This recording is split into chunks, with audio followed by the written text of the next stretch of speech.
We're here with Steve Mariucci, former coach of the 49ers, Detroit Lions, and now analyst on the NFL Network. Personally, I don't know how you put up with Deion and Marshall and Michael and all those guys all the time. I don't know either. This is my 11th year, going on my 11th year. It's the longest I ever held a job, okay? And with those guys, they're all crazy, and I love them. We have a lot of fun. Well, if it's football, as long as you keep on getting jobs in football, then it's all good, right? If you're staying in football. Yeah, don't ask me to talk about, like, tiddlywinks or soccer or anything. I would not do that, but I do have a solution for the NFL's extra point problem. Okay, now you're a guy who we have a problem.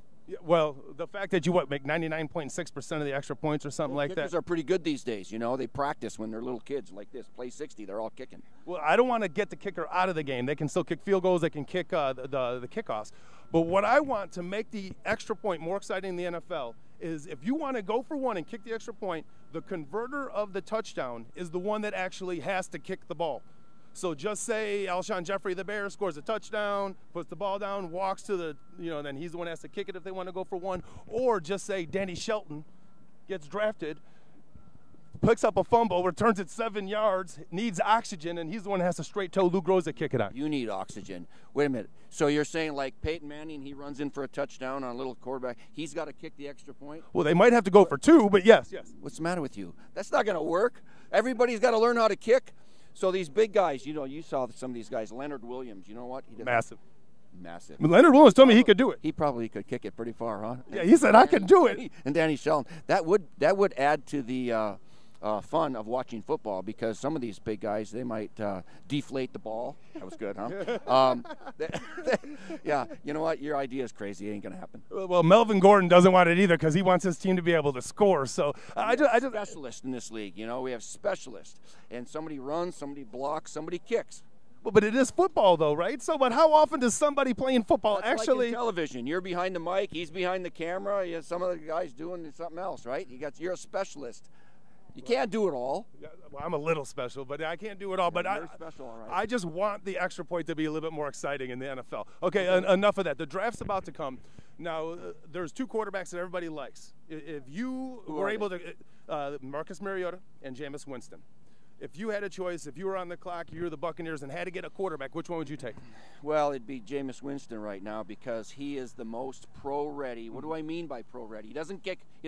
No, he doesn't kick extra points. His offense at Florida State is more conducive to playing well sooner, okay? He's under center. He's in a huddle. He's play action. He's doing things that Lovie Smith will ask him to do as a pro next year, whereas Marcus Mariota, great guy, great talent, great athlete, all of that. It's going to be a little learning curve because what did he do? He stood in shotgun, he looked at the play on the sideline, and he ran it. And he did a little option, and he's fast and all of those sort of things. So some of the things that he'll have to do in the NFL are new to him. They're different.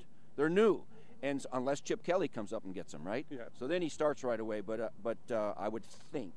But going someplace else, I think there will be a learning curve for Marcus. Eventually, he'll be very good. Now, I've heard you talk in this, like hyperbole. I've heard other people say it. Is Jameis Winston the smartest on-football field quarterback possibly ever going into a draft? Oh, I don't ever. Well, just is he one of the best? There's a lot of smart quarterbacks in the league, and there have been. I had Steve Young over there. The guy's he had his law degree in him. He's a genius. But in terms of working out these young prospects out of college, putting them on the board, trying to, asking them to regurgitate what you taught them a half an hour ago, and see what kind of recall they had. He's smart. Wow. Okay. He's a 4-point student, right, in high school. Was he right? I didn't know that. Stanford. You and I didn't get into Stanford. No, we didn't. I definitely didn't get into Stanford. Yeah, he got into Stanford, and so he's a smart kid. He's got football smarts, good football IQ, but he's good book smart, all of that. And so, he was very impressive on the board. What's the one late-round gem that somebody is just going to end up getting a great football player you think out there? Like that's going to get drafted late that shouldn't? I don't know. You don't got anybody out there? You want me to predict a Tom Brady, a sixth-round draft choice that turns into a Hall of Famer? I don't know. That's what the intrigue is. Should the Bears get Garrett Grayson, the quarterback, try to enable him? First round? No, not in the first round. I'm not talking like in the second or third round. You know what? There's a guy that's going to play in the league. He's going to play in the league for somebody, and a team will not have to spend a first-round pick on him. Good player. But, after those two that we talked about, the Hunleys and the Bryce Pettys and the Grayson and Mannion from Oregon State, big old thrower. You know, these kids are going to get drafted in the middle somewhere, and they're going to make teams. And you know what? They could end up starting at some point. I appreciate it. And who knows? And trust me, the Bears do need a future starting quarterback. I don't know if they're going to get in this draft. On the Cutler bandwagon? I'm on the Cutler bandwagon. I'm driving it. I'm driving it out of Chicago. You know, maybe they get another receiver for him. You lose Brandon Marshall. Maybe you pick up an Amari Cooper or Kevin White on that 7th pick. I think one of them may be available still. Do they go in that way, or do they find some defensive guys and get back to the monsters of the Midway? We'll see. Well, one last question. This is one of my biggest pet peeve. Combine overplay, production on film. The difference of like a combine guy versus a guy that produces on film. Like, how do you look at that whole quote?